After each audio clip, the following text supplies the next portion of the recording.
The Hainan Free Trade Port is reshaping regional trade flows, creating new opportunities for ASEAN partners. With preferential tariffs, streamlined customs, and increased trade facilitation, Hainan is fast becoming a new hub in China-ASEAN trade.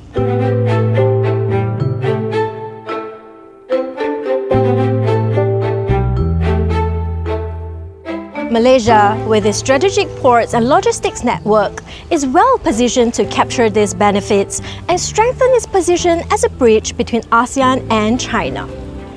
This creates a chance for Malaysia's infrastructure to integrate into regional supply chains more effectively.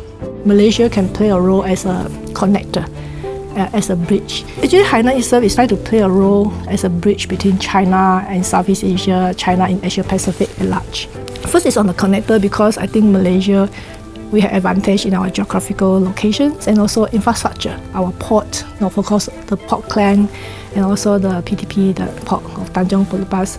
These are the way how Malaysia already in a very mature industry because Port Klang is on the world top 10, right? Busiest port focusing on intra-ASEAN Asia trade. That's on the infrastructure and our geographical advantage. We can complement very well with the Hainan Free Trade Port. So we are talking about opportunity for Malaysia operator. First, we have to look into these liners, whether the feeder hub between the ASEAN and Hainan, and also developing these what you call certified supply chains into China. We are looking at the possibility of Malaysia also promoting this what you so-called halal logistic, and also the integrations where Malaysia have the competitive advantage, and also providing value-added logistics, same like here, So bonded warehouse and consolidation for the export. For Malaysia, the Hainan Free Trade Port presents a unique opportunity. Our port and rail infrastructure supports trade connectivity with China, within which Hainan is emerging as a new gateway. As you know, Malaysia sits in a very strategic location along very busy trade routes. In our backyard is Straits of Malacca, which is one of the world's busiest sea lanes, which holds close to 100,000 ships annually. And amid our shores, we have two of the world's busiest container ports, namely Port Klang, which is ranked number 10 last year, handling close to about 15 million TEU or 20-foot equivalent unit, and also Port of Tanjung Pelepas, which handle about 14 million TEUs. So one of the biggest drivers of growth of both these ports is the Asia-Pacific trade, namely transshipment. So Malaysia can probably benefit from near-shoring. There's also a new term called friend-shoring, where our manufacturers outsource the manufacturing activities to countries which are friendly towards us and also enjoy lower factor of production, which certainly is going to be the case with Hainan because of all the great incentives that they are offering. If you look at this landscape of Malaysia, we have both two ports down here. It's so strategic location that can help us to have this collaboration between this Hainan, and it also benefit towards this the ASEAN because Hainan port can play a vital role to boost this whole ASEAN, especially China is a trading powerhouse in the region. So I think it also may help us in the ASEAN region.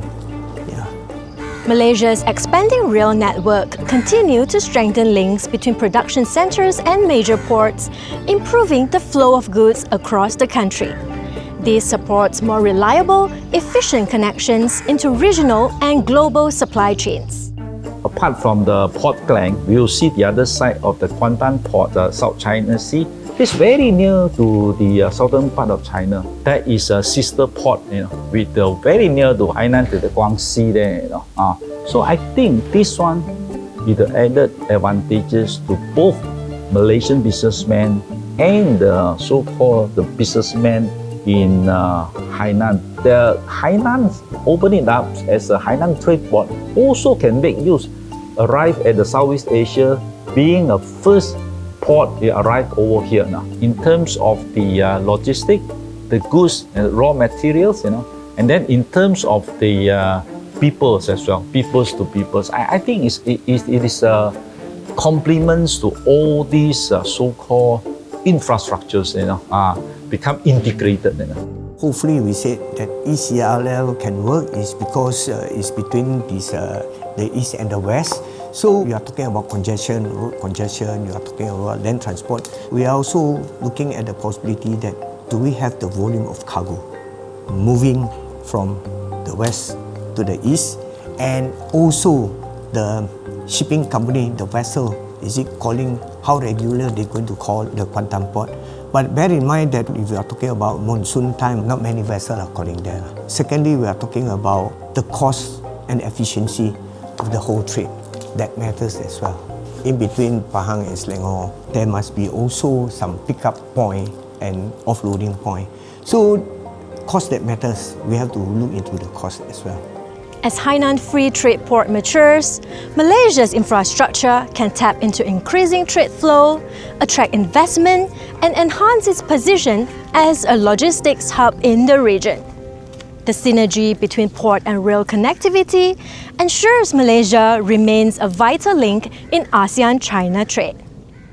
Certainly when there is an emergence of a big ambitious player like that, like Hainan, which seems to want to attain the same kind of objectives that our ports do, there's going to be competition. And of course the competition has got to be put into perspective, because the slice of the cake of global trade is huge enough for everyone. Our own trade is already close to exceeded $1 trillion, and our ports continue to break records in terms of throughput, in terms of containers, and also in terms of the cargo handle year after year after year. And that is a testimony to not only a growing population, growing demand for raw materials, for components, but also an area which is Asia Pacific, Southeast Asia, which is vibrant and will continue to grow. In the scheme of maritime trade, no port is an island, no country exists in isolation.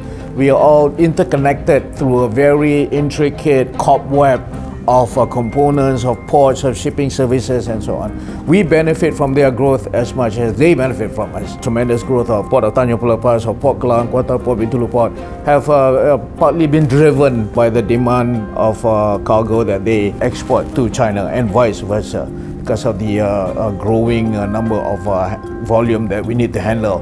By aligning its strategic infrastructure with the opportunities offered by the Hainan Free Trade Port, Malaysia is not just participating in regional trade, it is shaping the future of ASEAN-China commerce.